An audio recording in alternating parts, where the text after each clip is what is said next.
नमो तस् भगवतो अरहतो सम्मा सम्बुद्धास् नमो तस् भगवतो अरहतो सम्मा सम्बुद्धास् नमो तस् भगवतो अरहतो सम्मा सम्बुद्धास्। भगवान तथागत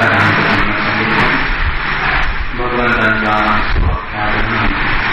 भगवंतांचा सावसन यांना विवादन आयुष्यमान सदा उपासिका। आजपासून आपण जातक अठ्ठकथा या ग्रंथाचा अभ्यास करण्यास आरंभ करीत आहोत आणि मी अशी आशा करतो की आपण या विषयाला चांगल्या प्रकारे समजून घ्यावं। जातक अठ्ठकथा हा ग्रंथ बुद्धचरित्र आहे, बुद्धचरित्राशी संबंधित आहे आणि म्हणून आपल्याला भगवान बुद्धाचं चरित्र माहीत असावं म्हणून या ग्रंथाला आपण शिकणार आहोत। तर या ग्रंथाचा आरंभ करताना काही गाथा आहेत, त्या गाथा आपण श्रवण करायला।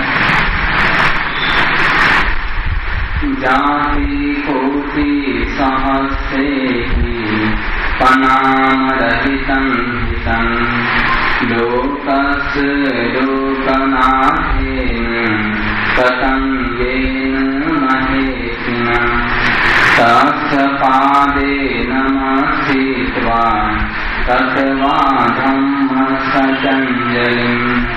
संघं च प्रतिमानयित्वा सर्वसम्मानभाजन् नमस्सनादितो अस्य पुण्यस्य रतनस्तजे पवत्तसानुभावेन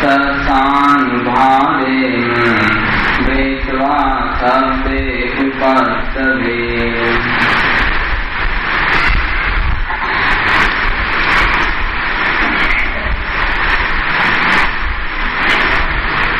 आपल्या असंख्य जन्मांमध्ये ज्या लोकांना तथागत भगवान या संसाराचा आनंदही केलेला आहे त्यांच्या चरणाची मी वंदना करतो।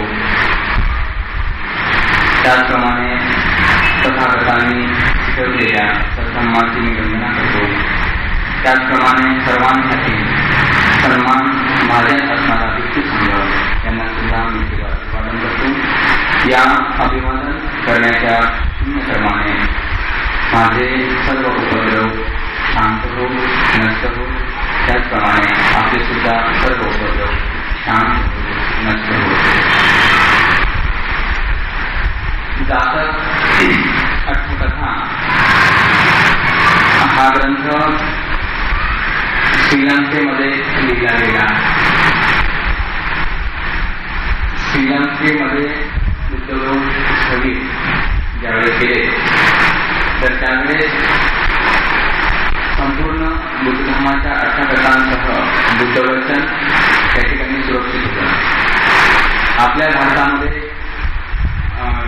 याच्या कुठल्याही प्रकारची लिखित पद्धत आली आहे ती नव्हती झाली म्हणून बुद्धलोक स्थगित त्या ठिकाणी श्रीलंकेमध्ये गेले, त्या ठिकाणच्या विहारामध्ये थांबले, त्याला महाविहार म्हणायचे आणि त्या ठिकाणी थांबल्यानंतर त्यांची परीक्षा घेतली गेली।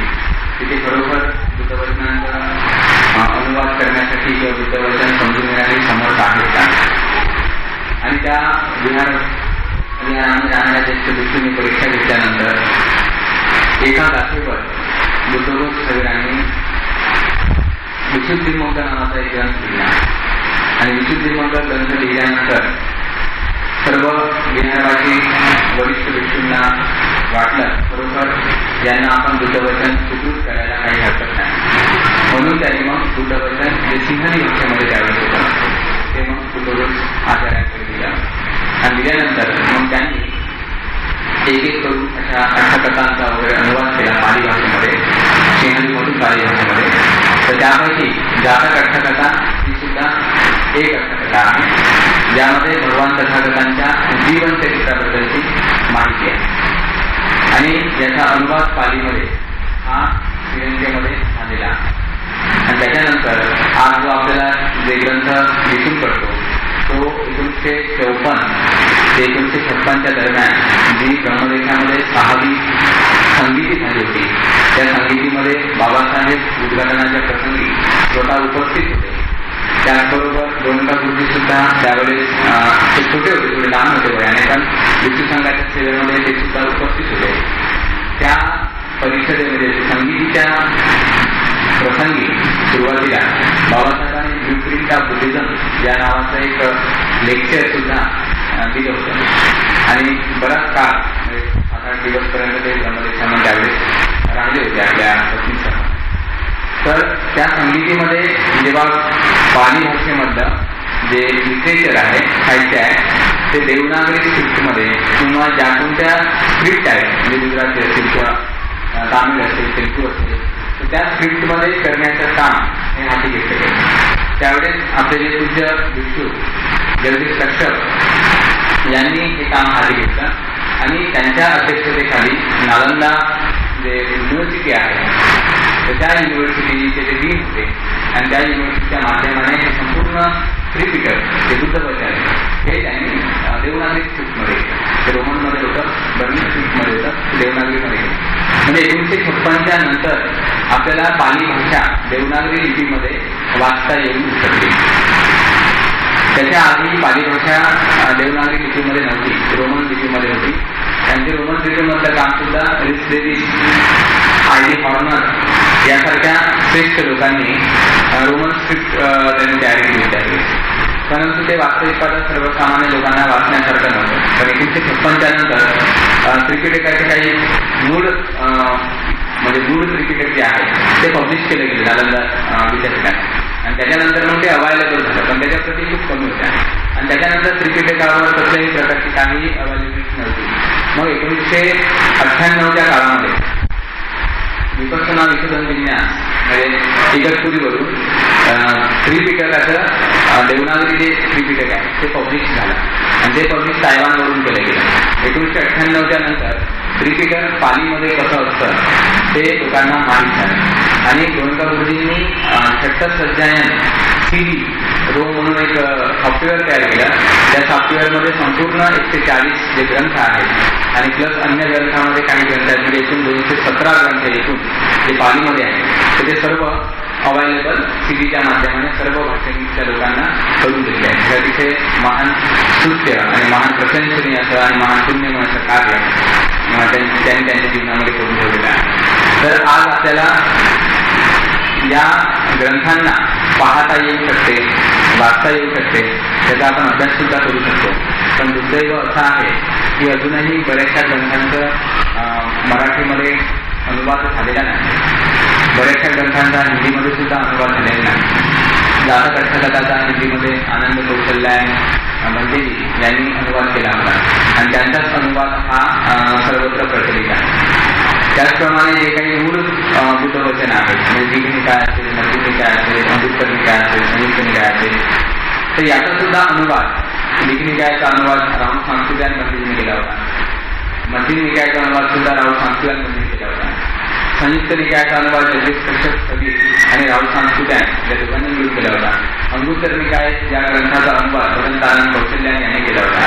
शुद्ध निकायामध्ये धर्मपद याचा अनुवाद सुद्धा आनंद कौशल्यान यांनी केला, म्हणजे धर्मरेक्षित यांनी सुद्धा केला जुन्या काळामध्ये. पण त्याच्यामध्ये बरेचसे ग्रंथ म्हणजे उदाहरण असेल, पुस्तक असेल, प्रकृत वस्तू असेल, विमान वस्तू असेल, परिसंहितामध्ये असेल, अपदान असेल, शरीराचा तेरिकाचा असतील, या ग्रंथांचे अनुवाद मात्र त्यांना ते शक्य झालं नाही. परंतु जातकांचा अनुवाद अतिशय मोठे मोठे 6 असे ग्रंथ आहेत. या ग्रंथांचा अनुवाद अथक परिश्रमाने आनंद कौशल्यान मंत्रीजींनी हिंदीमध्ये करून ठेवला आणि त्याच्याच आधाराने आज आपल्याला जातक अर्थकथा नेमकं काय आहे हे आपल्याला अनुभवता येते आणि पाहता येते. आपण अतिशय पुण्य समर्थ आहात, आपण अतिशय पुण्यवान आहात की मूळ बुद्धवचन शिकण्याची संधी आपल्याला लाभत आहे. अदरवाईज मूळ बुद्धवचन पाहण्याची किंवा ऐकण्याची संधी हे फार दुर्लभ असते, कारण अवेलेबलच नसल्यामुळे ते कोणी शिकवत नाही का.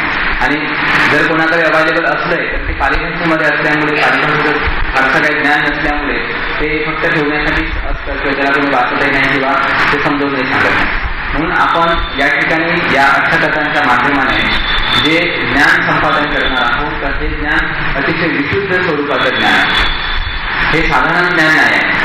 भगवान बुद्धाच्या धम्माबद्दल एक गोष्ट नेहमी लक्षात ठेवायची, आपण एक वाक्य वापरतो कोणतं, लोकविदू नाही का. लोकोत्तर रहस्य जाणणारे जे शास्त्र आहेत ते आपले भगवान आहेत. आणि म्हणून भगवान बुद्धांच्या धम्मामध्ये जो काही उपदेश केला गेलेला आहे तर तो उपदेश लोकोत्तर ज्ञानासाठी आहे.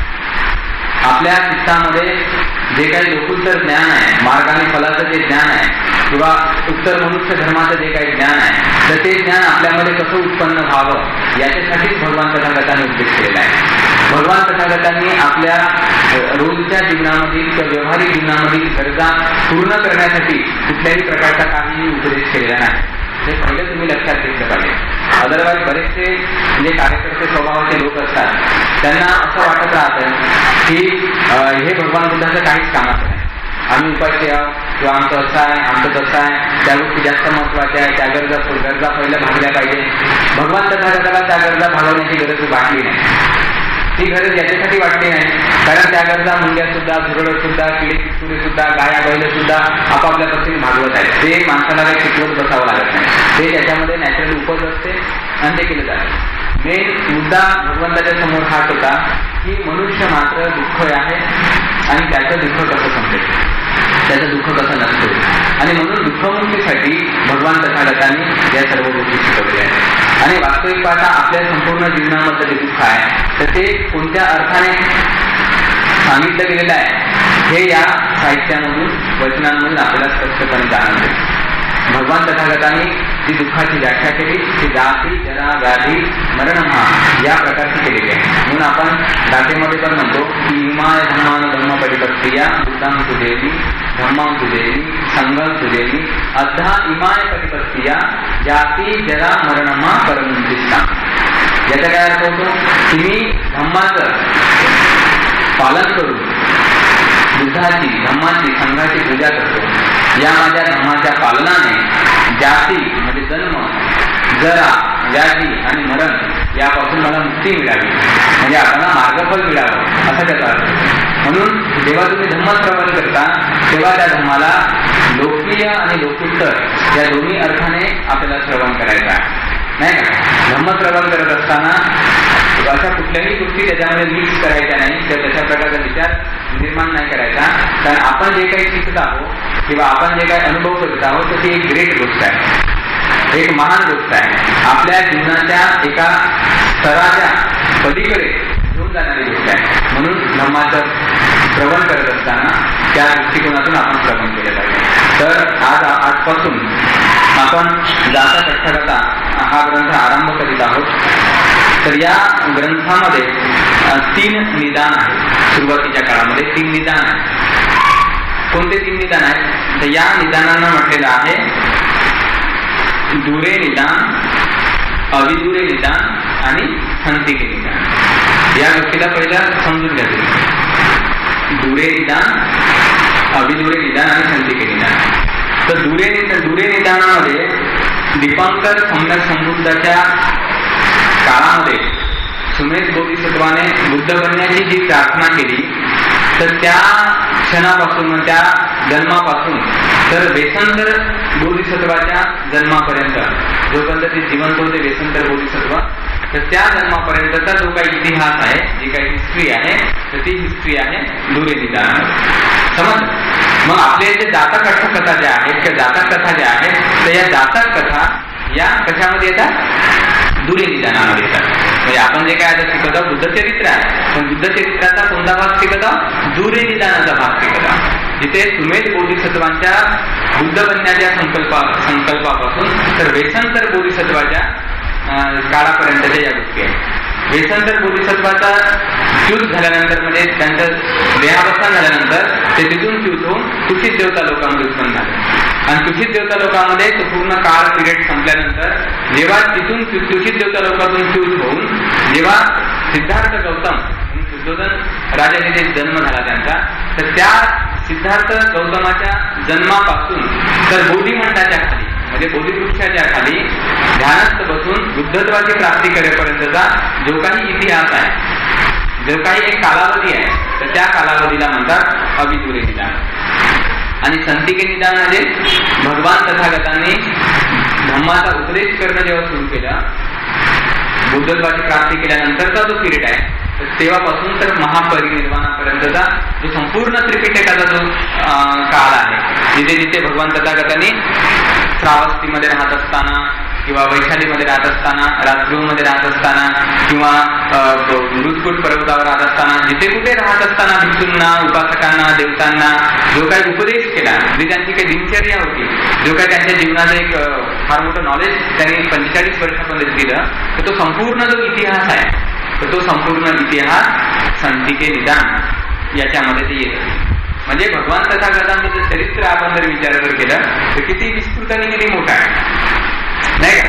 आपण जर तिथपासून जर प्रसंग असंख्य जर काळ जर पाहिला तर भगवान तथागतांचं चरित्र हे सर्वात जगातलं सर्वात मोठं चरित्र आहे, नाही का? त्यांच्या चरित्राला लिहिता येऊ शकत नाही, इतकं मोठं आहे ते चरित्र. आणि म्हणून आपण या चरित्राचा एक भाग या उद्देशाच्या माध्यमाने आपण सुरू करत आहोत. आणि म्हणून या चरित्राला जसं आहे तसं शिकण्याचा प्रयत्न केला पाहिजे. कारण जो व्यक्ती बुद्ध चरित्राला दुरे निदान, अविदुरे निदान आणि संतिके निदान या 3 निदानाला विभक्त करून योग्य प्रकारे जाणून शिकतो, तर तोच व्यक्ती खऱ्या अर्थाने बुद्धाचं चरित्र जाणतो, असं याच्यामध्ये म्हटलं गेलं आहे. असं का? कारण या तिन्ही गोष्टींमध्ये इतिहास सुद्धा आहे, नाही का? वर्तमान सुद्धा आहे आणि भविष्य सुद्धा आहे. म्हणजे या तिन्ही प्रकारची जे लिंक आहे, तर ती लिंक या चरित्रामध्ये आढळते. अनेक लोक असे म्हणतात की आमच्या जातकांवर विश्वास नाही, असं कुठे असते का? तर असं जे काही म्हणतात ते अज्ञानामुळे म्हणतात, अडाणी असल्यामुळे म्हणतात. पण आपण त्यांच्या तशा म्हणण्याकडे काही फारसं लक्ष देऊ नये. अनेक जण लोक बरेचदा असंही म्हणतात की जातक कथामध्ये बौद्धकथा आहे. हा मूर्खपणा आहे. जातक कथामध्ये बौद्धकथा वगैरे काय नाही. भगवान बुद्धाच्या जीवनातले जे प्रसंग आहेत, त्याने जे काही आयुष्य काही जगलेलं आहे, त्याच्यामध्ये काही छोट्या छोट्या घटना आहेत आणि त्या घटना फार महत्वपूर्ण आहेत आणि त्यांनी ज्या सांगितल्या त्यांनी ती सांगण्याची पद्धत सुद्धा खूपच सुंदर आहे. तर म्हणून आपण बुद्धचरित्राला त्या प्रकारे शिकण्याचा प्रयत्न केला पाहिजे आणि आपण त्या प्रकारे शिकलं पाहिजे. तर आज आपण अतिशय छोटासा एक प्रकरण या ठिकाणी शिकूया दुरे निदानानंतर. ते म्हणजे सुमेध बोधिसत्व जे आहेत त्याच्याबद्दल आपण थोडीशी फक्त माहिती घेऊया. एकदम आरंभीचा जो प्रकार आहे तो तेवढा आपण बघूया. म्हणजे 4 असंख्येय 1 लक्ष कल्पाच्या आधी, 4 असंख्येय 1 लक्ष कल्पाच्या आधी अमरावती नावाची नगरी होती. त्या अमरावती नावाच्या नगरीमध्ये सुमेध नावाचे ब्राह्मण राहायचे. त्यावेळेस ते तपस्वी नव्हते आणि त्यांचे आई वडील अतिशय 7 पिढ्यांपर्यंत शुद्ध कर्मी होते, शुद्ध रक्ताचे होते. परंतु लहान असतानाच म्हणजे बोधिसत्व लहान असतानाच मरण पावलं. म्हणजे जास्त त्यांचं काही वय नव्हतं. म्हणजे बालपणामध्ये त्यांचे आई वडील मरण पावले. जवळपास असं काही ठिकाणी असा उल्लेख आहे 10-12 वर्षाचे होते, तर तेवढ्या वेळात मरण पावलं. आणि मरण पावल्यानंतर मग त्यांच्याकडे जो कोषाध्यक्ष होता, म्हणजे कोष सांभाळणारा, धनसंपत्ती सांभाळणारा जो व्यक्ती होता, तर तो त्यांच्याकडे आला. आणि त्यांच्याकडे आल्यानंतर त्यांना म्हणाला की ही जी संपत्ती आहे ही तुमच्या वडिलांकडली आहे, ही जी संपत्ती आहे ही तुमच्या मातेकडली आहे. आता तुमची आई पण नाही, तुमच्या आता वडील पण नाही. तर आता ही जी संपत्ती आहे त्याचा तुम्ही विल्हेवाट कशा प्रकारे लावायचा, या संपत्तीची व्यवस्था तुम्ही कशा प्रकारे लावायची ते तुम्ही ठरवा, ते तुम्ही डिसाईड करा. कारण ही संपूर्ण प्रॉपर्टी तुमची आहे. अशा प्रकारे म्हणजे त्यांनी म्हटलं आणि संपत्ती पूर्ण दाखवली. तर ते खूप मोठ्या प्रमाणात ती संपत्ती होती. म्हणजे 7 पिढ्यांपर्यंतची बापदाद्यांची संपत्ती आणि खूप मोठ्या विस्तृत प्रमाणामध्ये ती संपत्ती होती. आणि एवढी सगळी संपत्ती पाडल्यानंतर सुमेध पंडिताने काय विचार केला? सुमेध पंडिताने विचार केला की या धनाचा संग्रह माझ्या बापदाद्यांनी केलेला आहे परंतु ते जाताना एक काक्षापद सुद्धा सोबत घेऊन गेले नाही. काय विचार केला? बुद्धचरित्र महान याच्यासाठी आहे कारण बुद्धचरित्रामध्ये अशा गोष्टी आहेत ज्या इन्स्पायरिंग आहेत. कारण कोणत्या अर्थाने? तुम्हाला मुक्तीकडे नेण्याच्या अर्थाने. बुद्धचरित्राचा एक स्वभाव आहे आणि बुद्धवचनांचा हा स्वभाव आहे की बुद्धवचनामध्ये तुम्ही शोधूनही लोभ नाही पाहू शकत, शोधूनही द्वेष नाही पाहू शकत, शोधूनही ईर्ष्या नाही पाहू शकत, मत्सर नाही पाहू शकत, अज्ञान नाही पाहू शकत. ज्या गोष्टींमध्ये आपण घुसून पडलेलो आहोत त्या गोष्टीचं कुठल्याही प्रकारचं समर्थन बुद्धवचनांमध्ये आढळत नाही. हे बुद्धवचनाची विशेषता. म्हणून या ठिकाणी या वचनामध्ये पण हीच महत्वपूर्ण गोष्ट आहे. या वचनामध्ये पण हीच गोष्ट आपल्याला आढळते की सुमेध पंडिताने काय चिंतन केलं. वय त्यांचं खूप छोटं आहे तरी पण त्याने चिंतन किती मोठं आहे. त्याने चिंतन असं केलं, त्याने प्रत्यक्ष पाहिलं की ज्या बापदाद्यांनी ही संपत्ती कमवलेली आहे, ज्या बापदाद्यांनी ही प्रॉपर्टी कमवलेली आहे, तर या प्रॉपर्टीचा एक छदाम सुद्धा ते सोबत घेऊन गेलेले नाही. ही प्रॉपर्टी इथे इथे खाली ठेवूनच गेलेली आहे. म्हणजे त्यांची कमाई तर दिसत आहे परंतु कमवणारा दिसत नाही. त्यांनी काय म्हटलं की कमाई दिसत आहे, त्यांनी काय कमवलं हे दिसत आहे, पण ज्यांनी कमवलं तो अंतर्धान पावलेला आहे, तो तर दिसतच नाही आहे. असं चिंतन केलं आणि असं चिंतन केल्यानंतर आणि दुसरं चिंतन केलं की मी मात्र असं करणार नाही, मी सगळी प्रॉपर्टी सोबत घेऊन जाईल. काय म्हटलं सुमेध पंडितांनी की ही जी काही प्रॉपर्टी आहे ही प्रॉपर्टी मी मात्र सोबत घेऊन जाईल. माझे मायबाप बापदादे ही प्रॉपर्टी तर घेऊन गेले नाही, एक छदाम सुद्धा घेऊन नाही गेले, पण मी मात्र नक्की घेऊन जाणार. म्हणून मग त्यांनी काय केलं, त्यांनी राजाला सांगितलं आणि राजाला सांगून ढिंडोरा वाजवला नाही का आणि दवंडी दिली की ज्या कुणाला जी काही याचना असेल तर त्यांनी सुमेध पंडिताकडे यावं आणि ते मागून घ्यावं. आणि संपूर्ण आपली प्रॉपर्टी सुमेध पंडिताने सर्वांनाच वाटून टाकली. जे काही प्रॉपर्टी सगळ्या प्रॉपर्टीचं दान केलं. थोडीशी प्रॉपर्टी सुद्धा त्यांनी आपल्याकडे ठेवलेली नाही. संपूर्ण प्रॉपर्टी जी काही होती ती सगळी डोनेट केली, सगळी दान केली. आणि ते जे काही पुण्य आहे ते पुण्य तर अंतःकरणात साठवलं जाईल. म्हणून याचा अर्थ काय की माझ्या बापदाद्यांनी प्रॉपर्टीचा एक काठा पण सुद्धा घेऊन गेली नाही, परंतु मी मात्र ही संपूर्ण प्रॉपर्टी माझ्या सोबत घेऊन जाईल. असं जे वाक्य वापरलं ते कोणत्या अर्थाला वापरलं, कोणत्या अर्थाने वापरलं, त्याचा काय अर्थ होतो की त्यांनी ती प्रॉपर्टी दान दिल्यामुळे त्यांचं दान पुण्य तयार झालं ना, नाही का? तुम्ही जेव्हा तुमची प्रॉपर्टी भोजनावर खर्च करता, कपड्यांवर खर्च करता, किंवा कोणत्या वस्तूंच्या खरेदीवर खर्च करता किंवा प्रवासावर खर्च करता तर त्याचा त्या प्रॉपर्टीचा उपभोग होतो. उपभोग होण्याचा अर्थ हा आहे का ते खर्च होऊन जाते. आपण काय म्हणतो माझे पैसे खर्च झाले, मग खर्च झाले याचा अर्थ काय होतो डबल येत नाहीत ना ते पैसे, नाही का? म्हणजे पैशाचा स्वभाव आहे का एकदा ते खर्च झाले का तेच पैसे तुम्हाला परत प्राप्त करता येत नाहीत. परंतु जेव्हा तुम्ही असं म्हणता की मी माझे पैसे बँकेत टाकले, त्याचा अर्थ काय होतो मी माझ्या पैशाची बचत केली, याचा अर्थ काय होतो माझे पैसे सुरक्षित आहेत. याचा अर्थ काय होतो की तुम्ही उद्या किंवा परवा 8 दिवसां 10 दिवसानंतर जरी तुम्ही बँकमध्ये गेलात, स्लिप भरली किंवा एटीएमने जर पैसे काढले तरी तुम्हाला भेटतात, नाही का? म्हणजे याचा अर्थ त्या पैशाची सुरक्षा झाली आहे.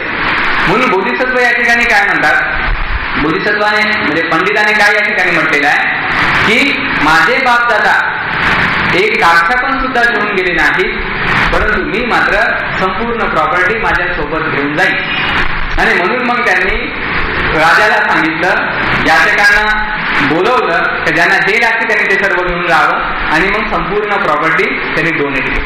प्रॉपर्टी डोनेट केल्यामुळे काय झालं, दान दिल्यामुळे काय झालं, त्यांचं दान पुण्य संचित झालं, नाही का? दानाचं जे पुण्य असतं ते पुण्य त्यांच्या अंतःकरणामध्ये संचित झालं. म्हणजे दान पुण्य तर मी दिलं, हा जो काही शब्द आहे मी दिलं, हा शब्द त्यांच्या अंतःकरणामध्ये संचित झाला, त्यांचं ते पुण्य संचित झालं आणि ते पुण्य ते सोबतच घेऊन गेले ना, नाही का? त्यांचं पुण्य त्यांच्या सोबत आहे. आता मायबापांच्या सोबत त्यांची धन प्रॉपर्टी नव्हती कारण ते काही पुण्य घेऊन नाही गेले, पण पंडिताने मात्र ते पुण्य सोबत संचित ठेवलेलं आहे. म्हणून या संदर्भामध्ये गाथांच्या संदर्भामध्ये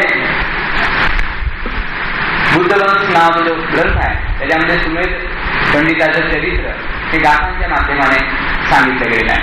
म्हणजे गाथांच्या माध्यमाने असं सांगितलं गेलं आहे, कपेच सतसहस्रे चतुरोज असंख्ये अमरं नाम नगरं दर्शनेय मनोरम जसं ही सद्देही अविरिक्तम अन्नपान समाहितंती. म्हणजे याचा अर्थ हा होतो की 4 असंख्येय 1 लक्ष कल्पाच्या आधी अमर म्हणजे अमरावती नावाचं नगर होतं आणि ते कसं होतं, दर्शनीय होतं, मनोरम होतं.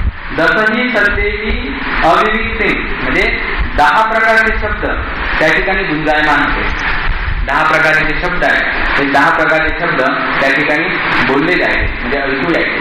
आणि या ठिकाणी शब्द याचा अर्थ आपण जे बोलतो तेच शब्द आहेत, परंतु ते खुशीचे आनंदाचे शब्द म्हणजे एक या शब्द या शब्दामधून यांना असं सुचवायचं आहे की ते अतिशय संपन्न नगर होतं, नाही का, म्हणजे हॅपी नगर होतं, ते खूप सुंदर नगर होतं असं त्याचा अर्थ आहे. कोणते कोणते शब्द तिथे श्रवण केले जायचे म्हणजे हत्ती म्हणजे हत्तीचे शब्द, हत्तीचे शब्द म्हणजे हत्ती दिसायचे म्हणजे हत्ती होते, घोडे होते, रथ होते, त्याचप्रमाणे भेरी, मृदंग, वीणा, गीत गायन, शंख, ताल आणि खाण्यापिण्याचे शब्द म्हणजे एकूण अशा शब्दांनी ते सुंदर असं नगर होतं. म्हणजे याचा अर्थ स्पष्ट आहे की धनधान्य संपन्न ते नगर होतं, म्हणजे सगळ्या गोष्टी त्याच्यामध्ये होत्या असा त्याचा अर्थ आहे. मग अशा या अमरावती नगरामध्ये हे सुमेध बोधिसत्व राहत होते. मग त्याने त्यावेळेस विचार केला, त्यांचं एक चिंतन की जेव्हा त्याने दान दिलं सर्व आता प्रॉपर्टी त्यांनी दान देऊन टाकली आणि दान दिल्यानंतर आपल्या प्रसादाच्या आपल्या राजमहालाच्या जे काही घर होतं त्याच्या वरच्या मजल्यावर जाऊन एका ठिकाणी चिंतन करीत असते.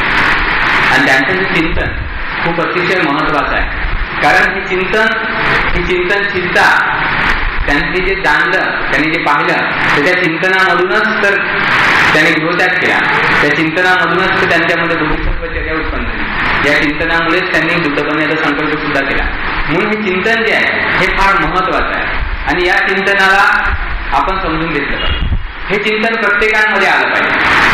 तुम्ही जर मुक्तीची कामना करणारे असाल, तुम्हाला असं वाटत असेल की आपण आपल्या आयुष्यामध्ये आपल्या पुण्यकर्माच्या प्रभावाने कधी नाही कधी कोणत्या नाही कोणत्या जन्मामध्ये मार्गाने फल प्राप्त केलं पाहिजे, मुक्त झाला पाहिजे, या संसर्गातून जाती जरा व्याधी मरणाच्या वारंवार घडणाऱ्या दुःखातून आपण कधी नाही कधी मुक्त झालं पाहिजे, तर हे सुमेध पंडिताचं चिंतन हे फार महत्वाचं आहे. कारण हे असं चिंतन आहे का जे खूप सत्यावर आधारित आहे आणि हे त्यांचं स्वतःचं चिंतन आहे. त्यांचं वय जरी छोटं होतं पण चिंतनशीलता खूप गंभीर आहे, खूप महत्वाची चिंतनशीलता आहे. त्यांनी काय चिंतन केलं मग,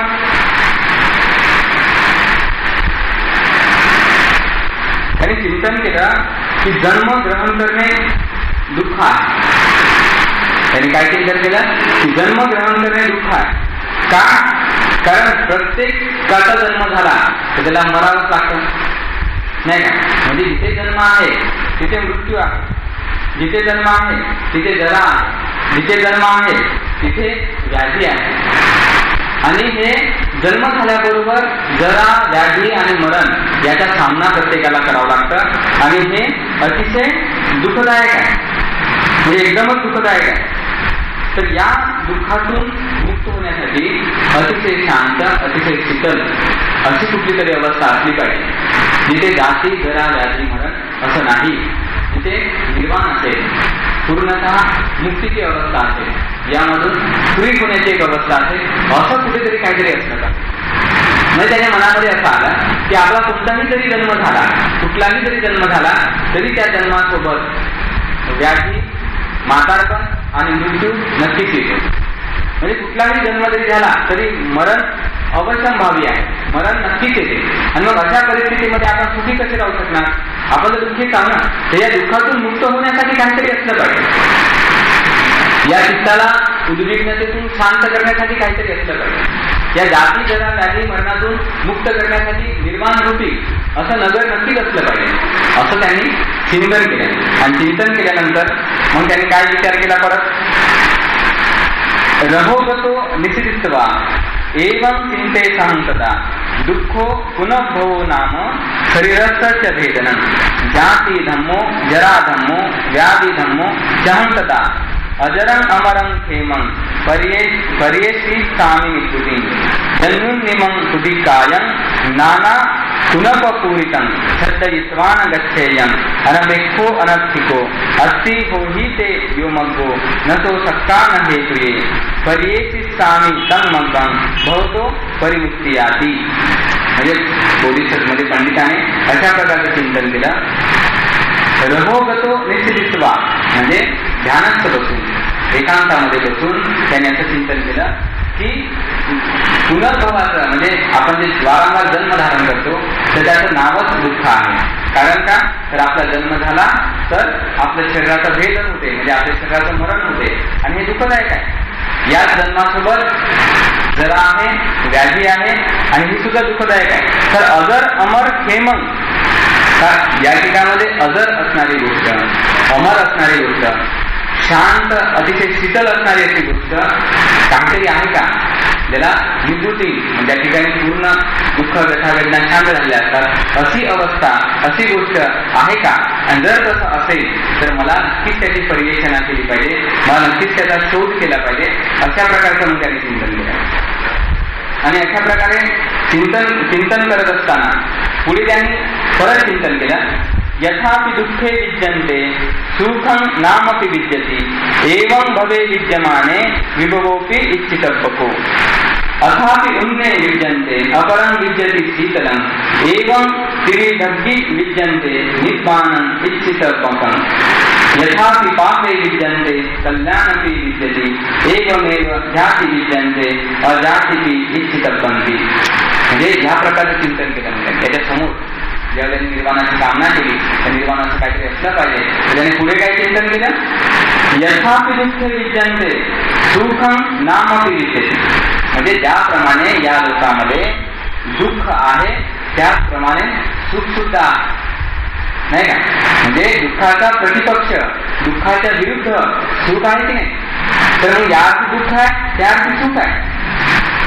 त्याचप्रमाणे ज्यात जन्म आहे नाही का त्या जन्माची मुक्ती तर असणारच. त्यांनी असे तर्क केले. ज्याप्रमाणे उष्णता आहे त्या उष्णतेला शीतल करणारं शांत करणारं थंडावा सुद्धा आहे.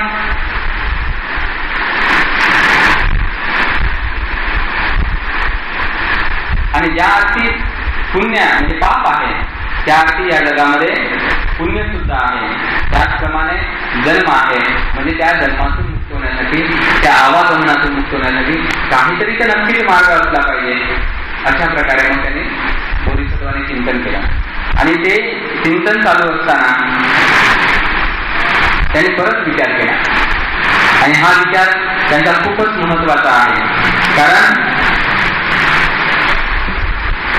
कारण या विचारामध्ये स्वतः एकटेच चिंतन करतायत पण अशा प्रकारचं चिंतन करतायत की हे संपूर्ण जग याला एक अतिशय सुंदर शब्द वापरला गेला आहे की या जगामध्ये परस्पर विरोधी तत्वांनी बनलेले हे जग आहे.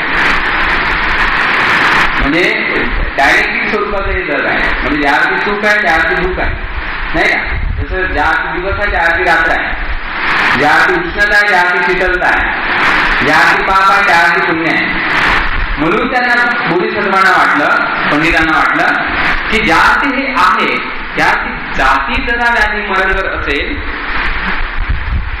तर जाती जरा व्याधी मरणातून मुक्त होण्याचा मार्ग तर नक्कीच असला पाहिजे.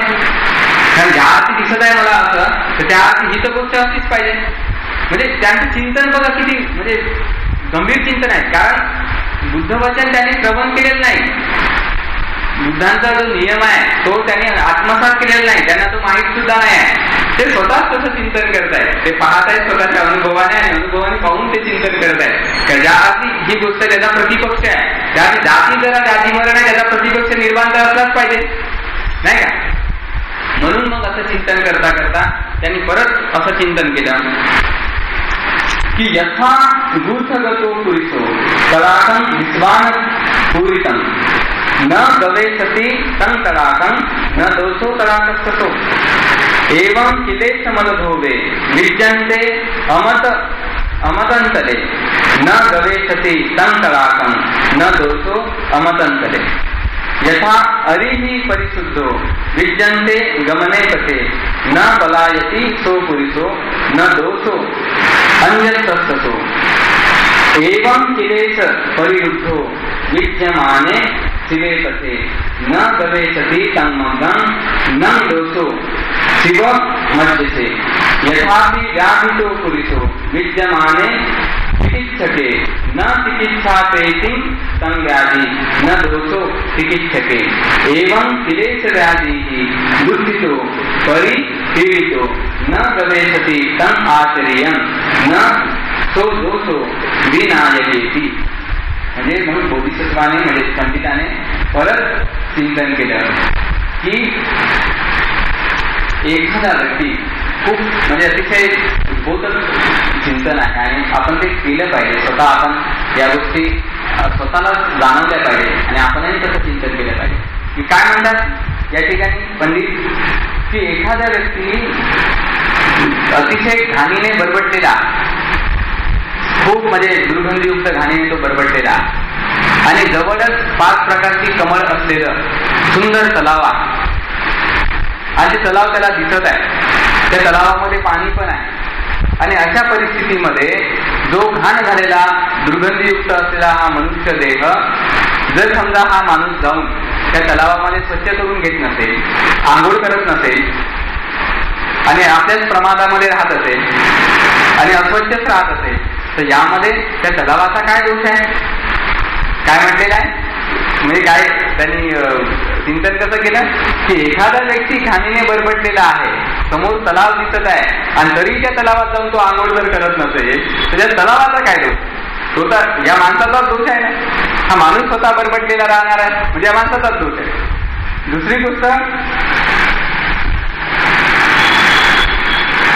की एखादा व्यक्ती शत्रूंनी घेरला गेलेला आहे, त्याच्या अवतीभोवती शत्रू आहे आणि त्याला ते मारण्यासाठी झजावत आहे आणि अशा परिस्थितीमध्ये त्याला रस्ता दिसत आहे पळून जाण्याचा, नाही का? आणि तरीही जर तो पळून जात नसेल तर याच्यामध्ये त्या रस्त्याचा काय दोष आहे? त्या रस्त्याचा काय दोष आहे? त्याच्यामध्ये त्या माणसाचाच तर दोष आहे. म्हणजे पंडितांनी कसं चिंतन केलं म्हणजे काय त्यांना याच्यातून काय सांगायचं होतं, त्यांना चिंतन किती ग्रेट आहे. तर ते म्हणतात की एखादा व्यक्ती घाणीने बरबटलेला असेल, आंघोळ जर करत नसेल पाणी असूनही तर तो त्या पाण्याचा दोष नाही, तो त्या माणसाचाच दोष आहे. त्याचप्रमाणे शत्रूंपासून पळून जाण्यासाठी मार्ग असेल आणि त्या मार्गाने जर तो पळून जात नसेल तर त्या मार्गाचा त्याच्यामध्ये काहीही दोष नाही. जो काय दोष आहे त्या पळून न जाणाऱ्या माणसाचाच दोष आहे. त्याचप्रमाणे असंही म्हटलं गेलेलं आहे की एखादा व्यक्ती रोगाने पीडित आहे, खूप आजाराने पीडित आहे आणि औषध देणारा वैद्य तयार आहे, औषध सुद्धा तयार आहे, पण हा मनुष्य औषध घेण्यास तयार नसेल, त्या वैद्याकडे जाण्यास तयार नसेल तर यामध्ये त्या औषधाचा काय दोष आहे? यामध्ये त्या वैद्याचा काय दोष आहे? जो काही दोष आहे तो या मनुष्याचाच दोष आहे. त्याचप्रमाणे की आपल्या चित्तामध्ये नाना तऱ्हेचा लोभ, नाना तऱ्हेचा द्वेष, नाना तऱ्हेचा मोह आहे, नाही का? अरे अशा परिस्थितीमध्ये निर्वाण नगर असून आपण जर त्या निर्वाणाचा शोध करत नसू तर यामध्ये निर्वाणाचा काय दोष आहे? दोष तर आपलाच आहे, नाही का? ही गोष्ट तुम्ही समजून घेतली पाहिजे, खूप महत्वाची गोष्ट आहे. हे आपल्याला पूर्णपणे लागू होणारी गोष्ट आहे. आपण काय करत आहोत? आपण असे आहोत ना, म्हणजे याचा अर्थ काय? आपण प्रमादी आहे, आपण मूर्ख आहोत, आपण सिद्ध होत आहे ना. म्हणजे असून सुद्धा जर आपण त्याचा लाभ घेऊ शकत नसू तर याच्यामध्ये त्या मार्गाचा काहीही दोष नसतो, नाही का? त्या वैद्याचा काहीही दोष नसतो, त्या तलावाचा काहीही दोष नसतो आणि धर्माचाही काहीही दोष नसतो. कारण या चारही गोष्टी कशा आहेत? हितकारक आहेत, नाही का? अतिशय हितकारक आहे आणि हितकारक असून जर आपण त्या गोष्टीचा उपयोग करत नसू तर याच्यामध्ये दोष कोणाचा आहे? दोष आपला आहे. तर अशा प्रकारे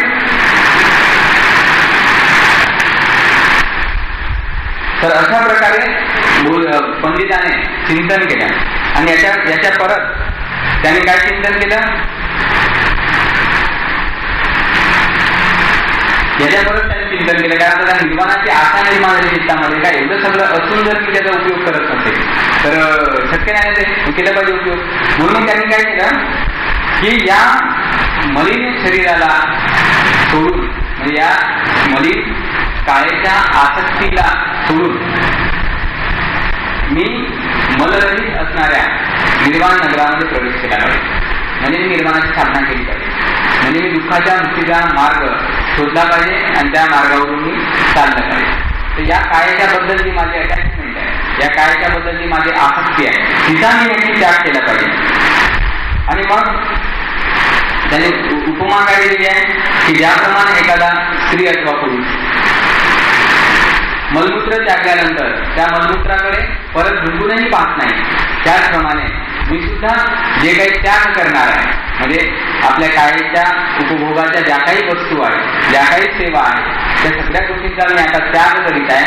आणि मी त्याग केल्यानंतर त्याकडे मी परत कदापिही उलटून पाहणार नाही, परत त्याकडे मी कधी पाहणार नाही. माझ्या चित्तामध्ये एक अनासक्ती उत्पन्न झाली पाहिजे आणि ते मी सगळं सोडून निघून गेलो पाहिजे. म्हणजे अशा प्रकारे त्यांनी चित्तामध्ये संकल्प केला की मी आता जे काही आपल्या शरीराचे संबंधित आसक्ती आहे तर त्या आसक्तींचा मी त्याग करून किंवा या शरीराला सुखावणारे जे काही कामभोग असतील, सेवा असतील किंवा इतर काही अशा गोष्टी असतील, त्या सर्व गोष्टीचा त्याग करून मी निर्वाण नगराच्या शोधासाठी, निर्वाण सुखाच्या शोधासाठी मी गृहत्याग केला पाहिजे, असं त्यांनी चिंतन केलं. आणि असं चिंतन केल्यानंतर त्यांना फार प्रसन्नता निर्माण झाली.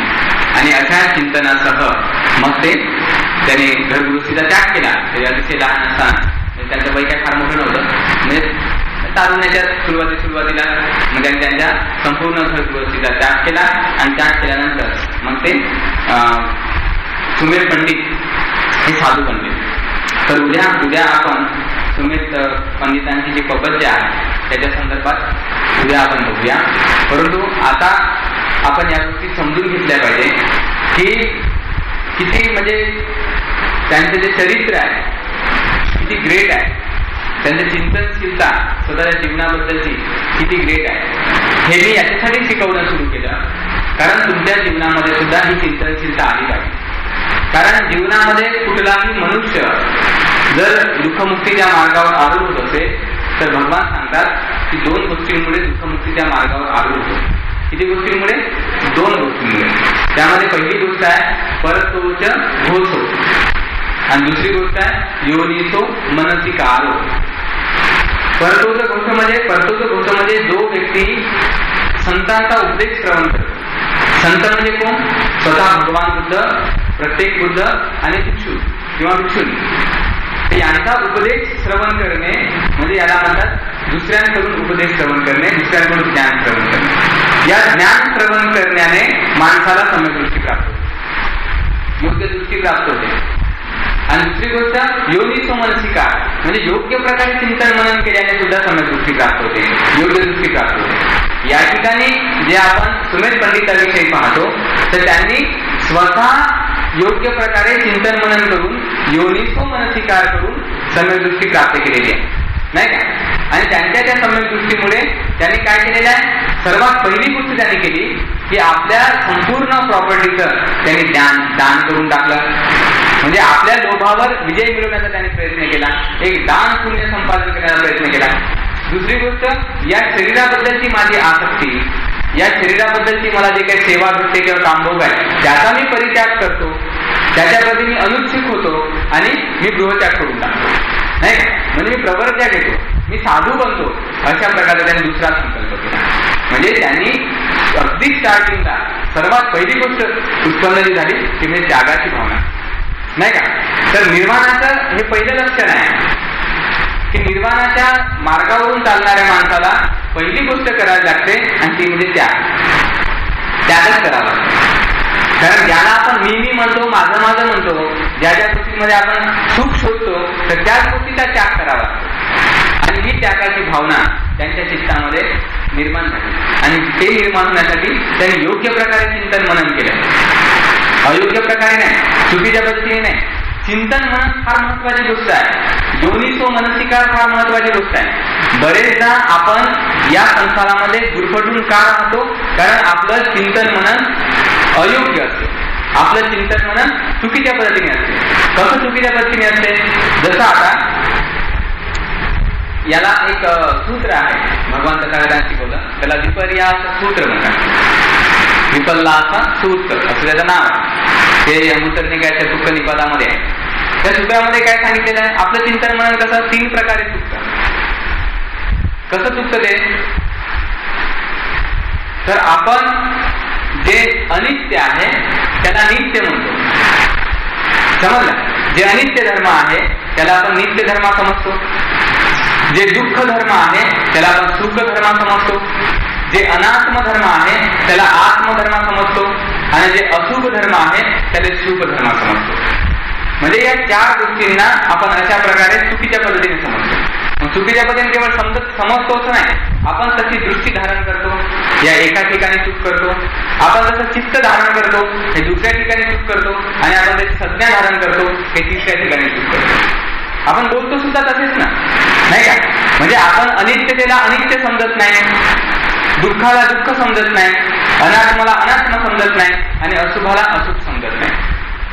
आणि त्याच्यामुळे आपलं चित्त, आपली दृष्टी आणि आपलं संज्ञा, जे ओळखण्याची जी शक्ती असते, शब्द उच्चारण्याची शक्ती असते, तर ते 3 गोष्टी चुकून जातात. म्हणजे आपण अयोनिसो मनसिकार करतो. अयोनिसो मनसिकार याचा अर्थ हा होतो की आपण जे चिंतन मनन करायला पाहिजे ते चिंतन मनन करत नाही, आणि जे चिंतन मनन नाही करायला पाहिजे ते चिंतन मनन करतो. आणि त्याच्यामुळे आपली मिथ्या दृष्टी वाढते, त्याच्यामुळे आपलं मिथ्या चित्त वाढते, त्याच्यामुळे आपल्या मिथ्या संकल्पना वाढतात, मिथ्या मतं वाढतात, मिथ्या मतांतर वाढतात, मिथ्या मनधारणा मग अशा गोष्टी वाढतात. तर म्हणून या ठिकाणी आपल्याला ही गोष्ट समजून घेता येते की योग्य प्रकारे मनुष्याने चिंतन मनन करावं. आणि योग्य प्रकारे मनुष्य चिंतन मनन तेव्हाच करू शकतो जेव्हा तो सम्यक दृष्टी प्राप्त असलेल्या गुरुकडून सद्धम्म श्रवण करतो.